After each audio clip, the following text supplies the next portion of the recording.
Hey guys, so this week we're going to take a look at interventions for internalizing behavioral concerns.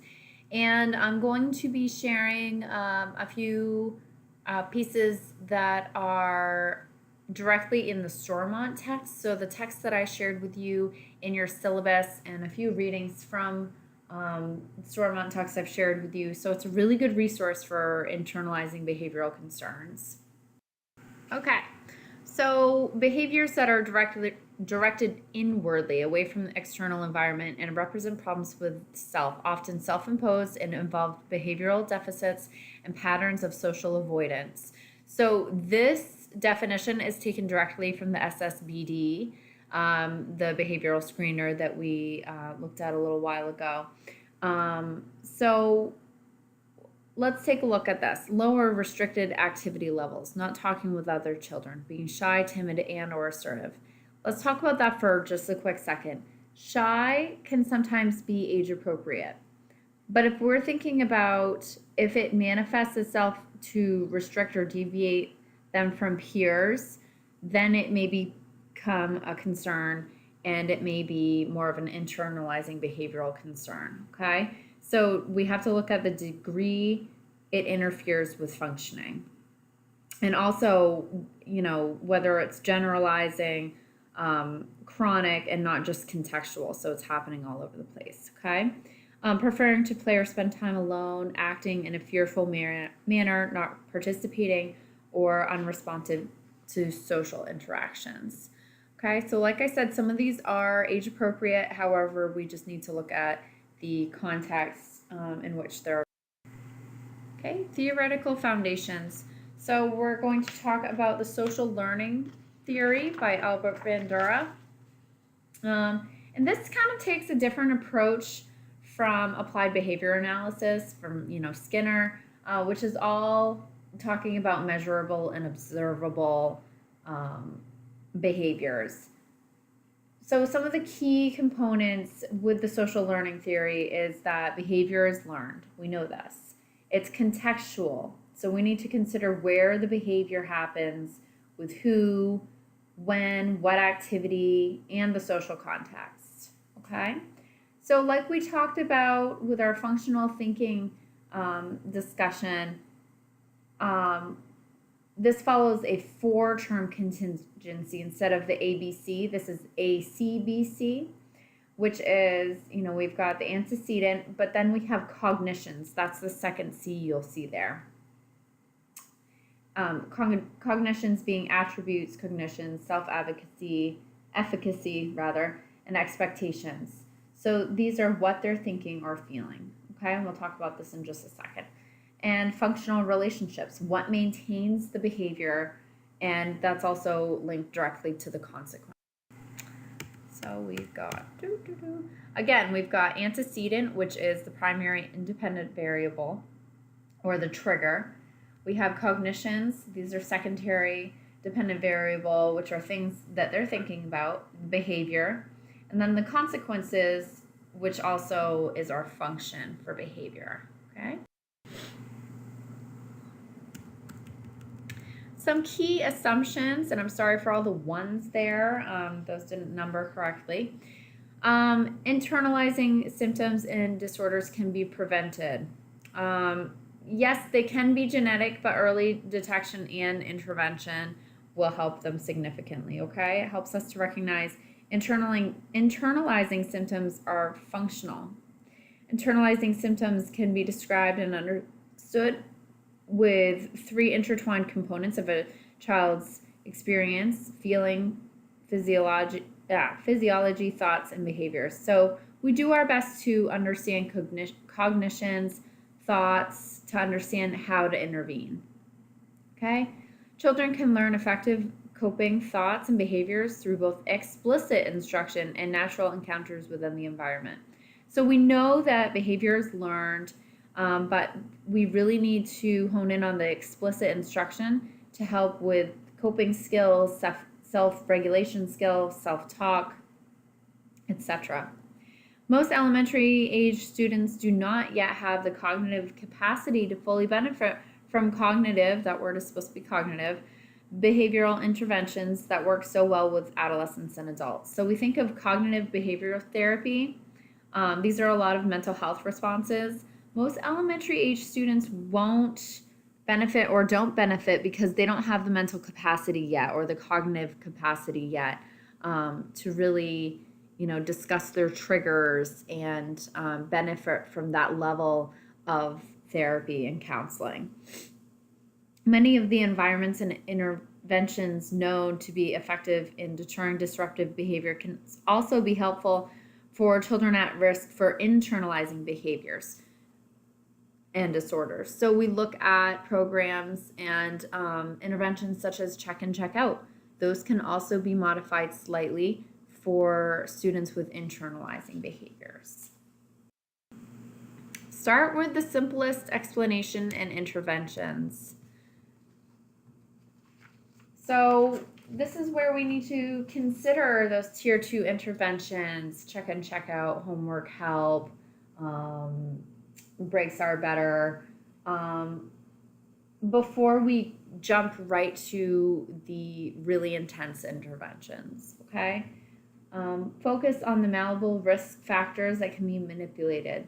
So this is really talking about controlling the controllables. We can't always rely on, especially the home situation, but we can control the 6 or 7 hours that we have with students every day. So those are controllables that we can manipulate and see some growth within our environment. We can do something in that environment. This does not mean that biopsychological are not considered. So genetic components, medical rule outs. So when you see a student who has a drastic change in behavior, sometimes there may be something medically going on. This is why it's important to discuss this with the team, to get everybody involved, talking, so that you can really kind of hone in on maybe there's something medical going on. Principles for Tier 2 internalizing interventions: stay within your personal, professional training and comfort zone. For example, I'm a behavior interventionist, not a counselor. I do some level of specially designed instruction with students, but I am not a therapist. I'm not a counselor. Some things are not in my expertise. So sometimes it's appropriate to refer or do a little bit of triage within the school if you know that there is somebody who has expertise in an area that you see a student in need of. Go to them versus trying to do it all on your own. Thinking and talking is not enough, so it's really important to layer and scaffold supports for students receiving services outside of your realm. Environments, teaching, and positive feedback. This, again, we need to collaborate and have a team effort. So if a student is receiving social work services, you keep them in the loop and always be talking. And that always goes back to the personal and professional training and comfort zone as well. So if you're in a meeting discussing a student and you don't feel comfortable providing a level of service, you need to say so at that meeting rather than trying to conform to that.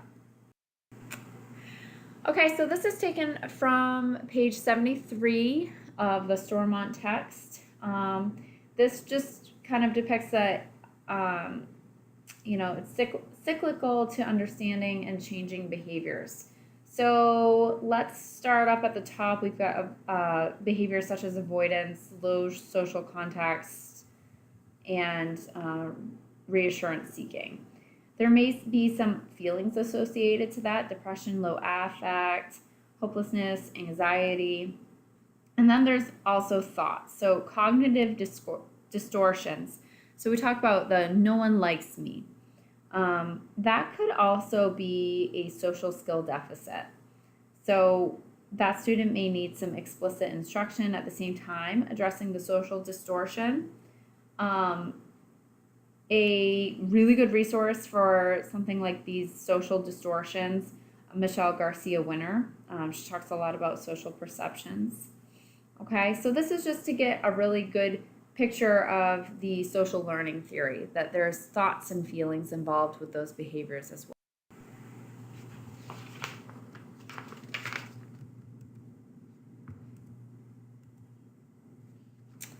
Okay, so cognitive and behavioral concerns.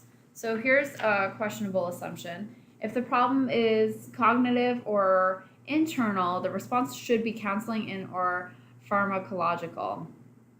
So we need to also think of environmental supports and behavior interventions. Okay, we need to include those. Um, we also need to consider self-efficacy and skills to encourage social engagement, and don't overestimate the ability to engage the student. Um, so also going back to, um, giving a little bit of empowerment to that student.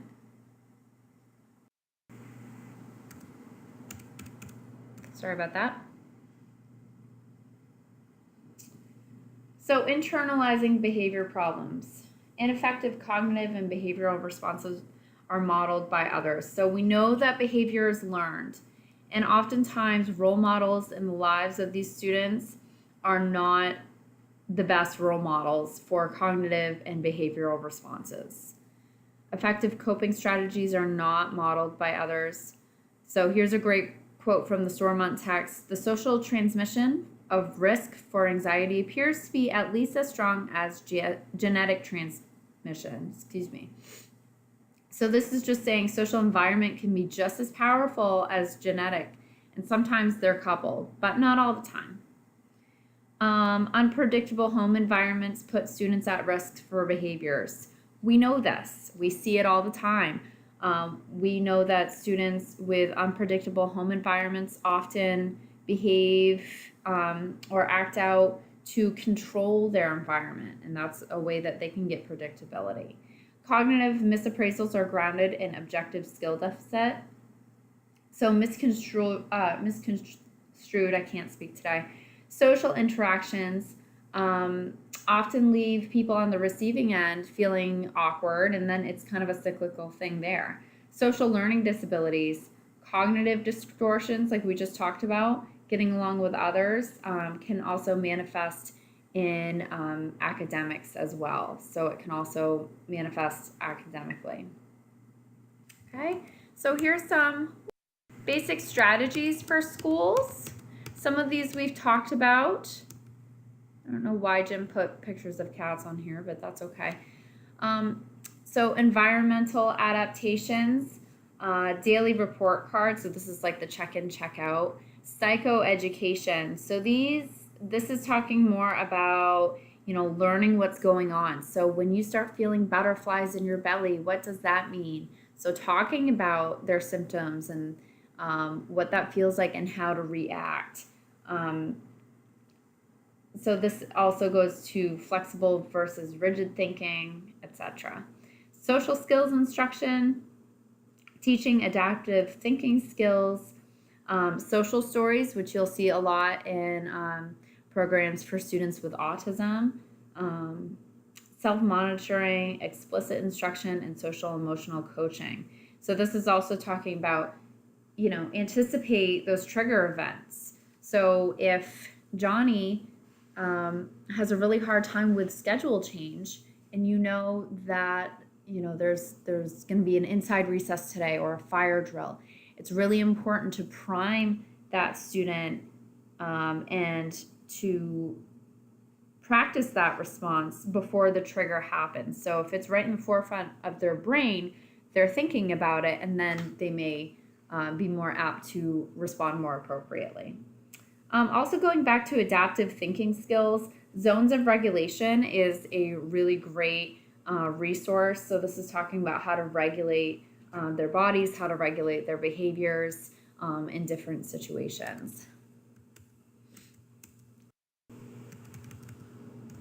Teaching adaptive thinking skills.